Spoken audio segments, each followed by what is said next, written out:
Hello, you wonderful people, and welcome to another episode of Super-Fanta-Fi. This being a show where I talk about TV shows of the supernatural, fantasy, and or science fictional genre. For today's episode, I'm going to talk about SurrealEstate Season 2, Episode 6. A lot of really interesting things went down in this episode, so let's break it down. I love that this revolves around kind of like the neighbors from hell type of situation, because you have like the Hazans who are like, oh no, we're great. The Massies over there, they are just crazy, because the opening where it's just like the husband like comes over and like stabs, because I knew it was like, okay, there's no way, like he's standing outside with like a knife. I'm like, where is this going to go? There's no way it's going to turn into anything dangerous. But I almost wondered if it was going to be a thing of him confronting something supernatural, but it's like, no, he stabs a note in their door being like, trim your hedges or whatever. And so apparently they've had a lot of beef with this family. The Hazans have always been like, hey, every other neighbor likes us except for these people. These people are mean, they're nasty, this and that. Eventually find like a decapitated, what was it, like a bird or something? I don't think it was a bat, but it was like a bird or something, because they were like, oh, the reference, they were saying like, oh, you went full Ozzy Osbourne or something like that. But then you talk to the Massies, and it's like, oh, they like put the F word. I can only assume the very derogatory F word. I don't know. Maybe it's just the typical like F word. Whatever the case, maybe it's like, oh, they put that in an alarm, so we have to cut it every so often so it doesn't pollute the minds of the children of the neighborhood. It's like, and that light from like their porch shines into it's like the light of 1,000 burning suns. So, and even Luke is like, okay, this is weird. It just seems like it's a back and forth, like, because at first what originally came to my mind was like, are we going to find out the daughter has something to do with, like, maybe, like, she's the one causing some of this mischievous stuff happening? They did mention a cow, and I was like, what the hell does this have to do with a cow? And that ended up being the piece to the puzzle. Like, that was one random thing that got referenced, and it's like, wait, what about a cow? Like, yeah, a cow wandered over, because it came up during an argument between both families about, like, oh yeah, like, a cow came over to our property. It's not my fault that we did something with it. I was like, okay, doesn't seem like this would be the farmland type of place, so why would you have a cow? Like I said, it ends up involving the actual, like, heart of what all this is, but I mean, I love that things get even more complicated, because the Massies, just to kind of spite the Hazans, ends up,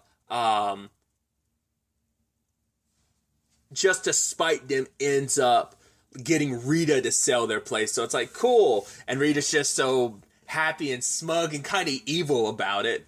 But yeah, like, there was this kind of block party that was supposed to, like, hey, like, appease a lot of stuff, you know, like, Luke is telling the Hazans, like, oh, like, fake it till it's okay, and you can sell your place and get away from them, and, you know, make sure, like, the Massies, like, also get a good enough deal that they sell, like, everyone walks away happy. But at the block party, it turned into knives and getting stabbed and cut.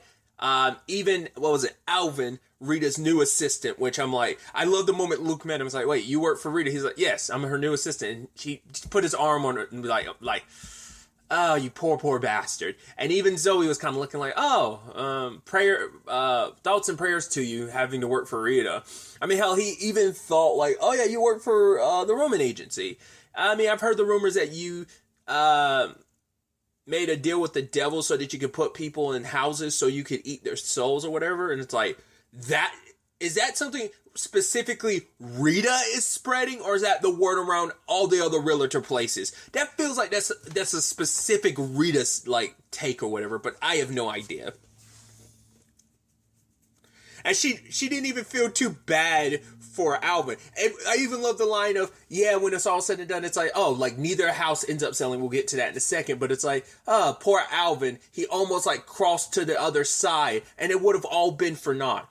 And it's just like, and even Luke being like, well, what do you think happens when you die? She's like, I don't know, but whatever it does, I'm sure it affects your credit score. It's like, Jesus, Rita. The woman is very, very out of pocket. It's understandable why Zoe's so afraid of becoming like her. I don't want to become best pals with her. It's like, but yeah, like, just the heatedness between everyone. Because I was scared. I was like, did Alvin just get murdered? I'm like, wouldn't that become a present issue? I mean, because the knife was by, the Hazans are the ones who had the knife. Because if I'm not mistaken, that's the same knife that was stabbed into their door with the message. The note about trimming the hedges. And I love that you could tell immediately, like, oh, it was starting to spread too, because August, who was in Hassan's house, and Zoe, who was in the Massey's house, ended up beefing too. I was like, interesting, it's spreading. But then I thought it was so interesting too, it's like, but Luke wasn't affected even though he was in the house. Which is so interesting. Maybe Luke has some like supernatural protection, because it never came up for him or Rita. I mean, I guess maybe because they naturally have a very like complicated, tumultuous relationship regardless. Like, it's just kind of like, but like, yeah, they both have been in the other house, and neither one, like, I mean, in fact, Luke's been in both houses. Maybe that's why, because he's been in both houses, like, it doesn't affect him. Because specifically, someone from one house has to fight with someone who's been in the other house, but he never fought with like either owner, like either, like I said, I mean, to be fair, maybe that's come up before in the first season, I just don't remember. Like, he's always, because of his connection to the supernatural, maybe that's given him like some defensive buff against it to some extent, but like at no point did that ever affect him. And I was like, that is interesting. Maybe that's also supposed to just be indicative of Luke's supernatural, his tingle, as they put it, the Luke tingle, not the Peter tingle, as in, like, you know, Peter's spider sense from the MCU.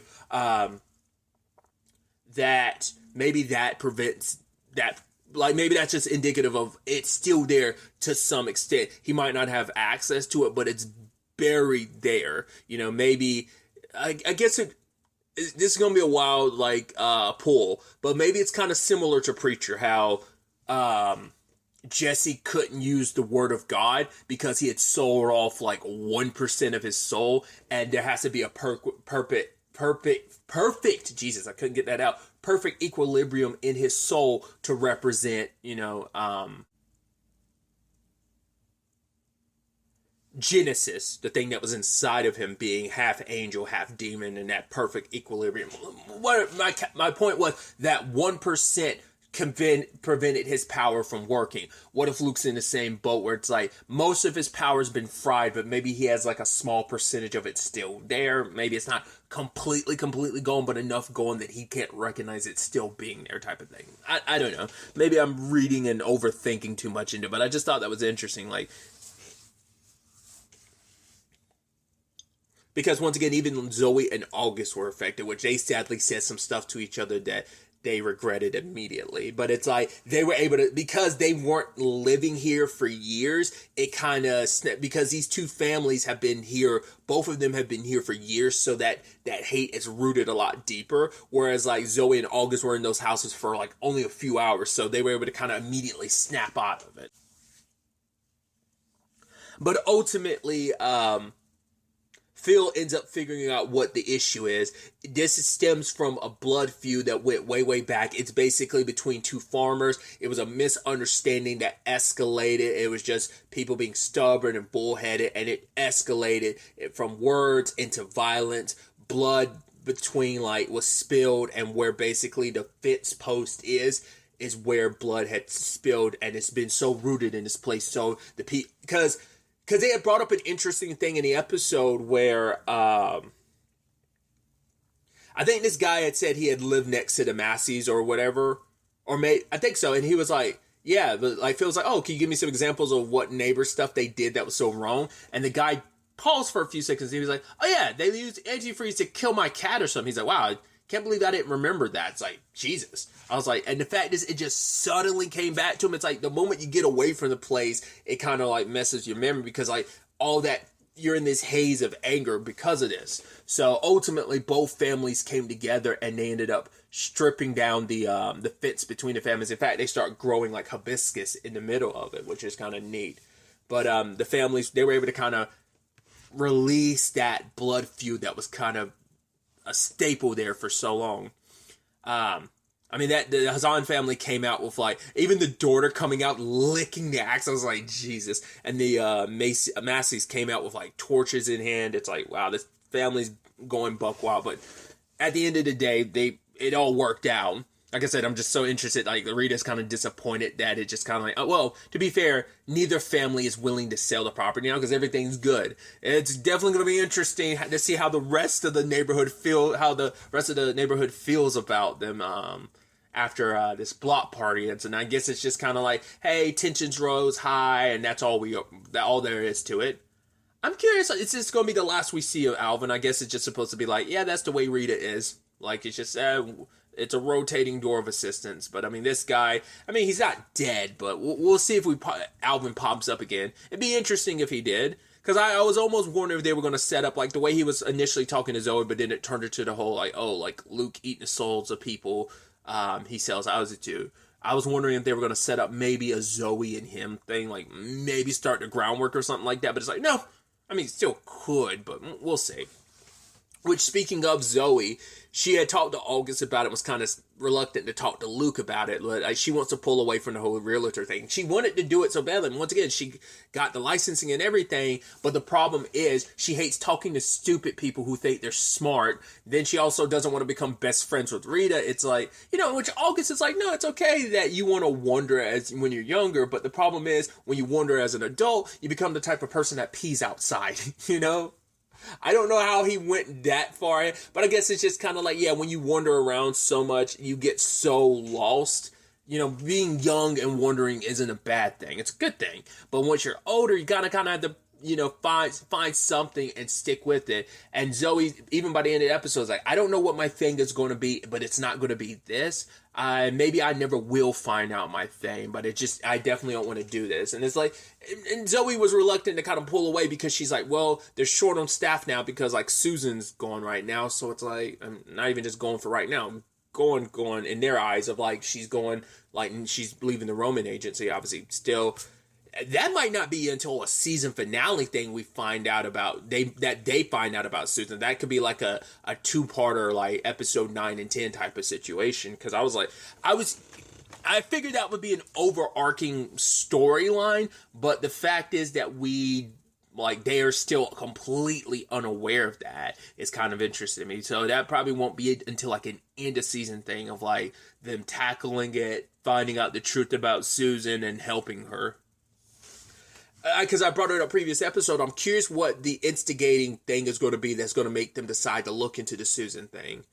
I guess with enough time, because eventually none of them are going to hear from Susan. It's like, yeah, they might have their issues. She might have her issues with the Roman agency in general and want to leave them behind because of Luke or whatever. But like the fact is she hasn't said anything to Zoe, August, or even Phil. It's like, yeah, she might have beef with Luke, but she was pretty tight and okay with everyone else. So I'm sure Zoe would feel in particularly kind of hurt because of, her Susan got really close and everything. So didn't always gel at the beginning, but they eventually found their ebb and flow. I mean, even that scene at the end where Luke tried to call her, I'm assuming that's not even her original voicemail. I'm assuming the house created that voicemail for her. Because the way it kind of went on a little bit, I was like, that doesn't feel like Susan. But hey, maybe it is Susan's. Like, that's always been her voicemail. But it felt like that was that AI just, not AI, but that house creating that specifically. But yeah, Luke saying like, what am I supposed to say? That I'm sorry that this place doesn't feel right, doesn't function without you. That the fact is your color coordinated like way you handle things, and just it's basically Luke saying like, hey, I took you for granted and I didn't realize it, and just like how upset he is. The fact is, because he didn't say it on the voicemail, because I'm pretty sure he hung up. He didn't even leave the voicemail to say all that. It's just, he's too stubborn, because everyone knows what it's about. It's him himself feeling lost. Okay, that's also why he's probably giving Zoe a pass, because he's like, all right, you're stumbling through, trying to figure stuff out. I'm a little lost after my circumstances as well. And he was probably hoping that Susan would kind of come around. And no, the work-life balance, it's like, I didn't handle things well, and now Susan's gone, and it's just like, this place isn't running smoothly. I took for granted how good you are at your job. I was so in my own feels about my circumstances. I took you for granted. I said and did stuff I shouldn't have done. So we'll see how that turns out. But another angle to this episode revolves around Phil. Like the lady when Abby showed up, I was like, who is she? And she's calling him Philly and stuff. It's like, right, it's his sister. And I love her and Zoe definitely didn't vibe. It's like, I'm so charmed about your sister. I kind of don't like your sister. And Phil's kind of like, nah, it's cool. I don't like her either. But basically, this stems from a property that was kind of supposed to be in their family's will, their mom and dad's will. I guess the way they're talking about it, it's like their dad passed away first and then their mom eventually. Like maybe Phil talked about it maybe in season 1 or about how long it's been since his parents passed, but it felt like his sister definitely was taking like shots at him, but it's like they're constantly both they had that type of relationship where they both had to fight for their parents' love. And in Phil's eyes, she was always a favorite. In her eyes, Phil was the favorite. But it's like, because she's the one that's still the good Christian girl and goes to church, and obviously she's raising her son like that. But obviously we know Phil's got his complicated feelings with the church, understandable. Just because, despite being a priest himself, it's like, it's like loving who he loves is such an issue, and how it came to him and his relationship with the church. Now it comes down to a property that their parents wanted them to give to it was supposed to be given to like the church.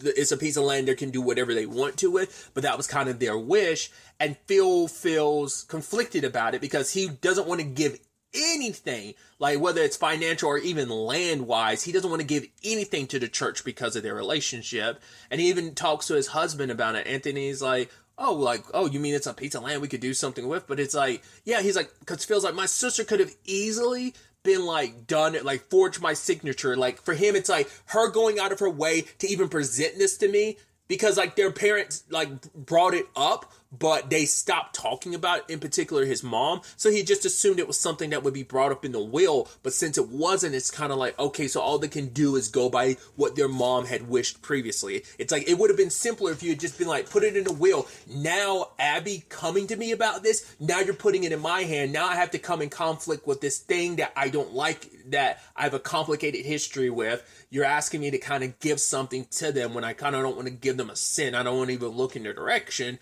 And now you're asking me to do that just because it's mom and dad's wish. And obviously he has his complicated feelings because they weren't so respectful of his life choices of walking away from the priesthood and being married to a man.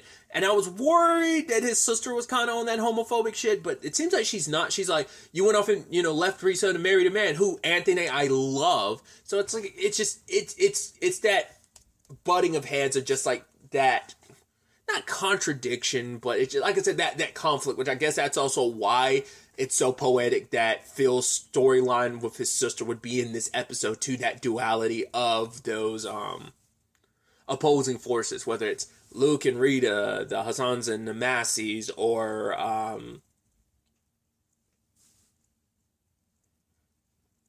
Abby and Phil.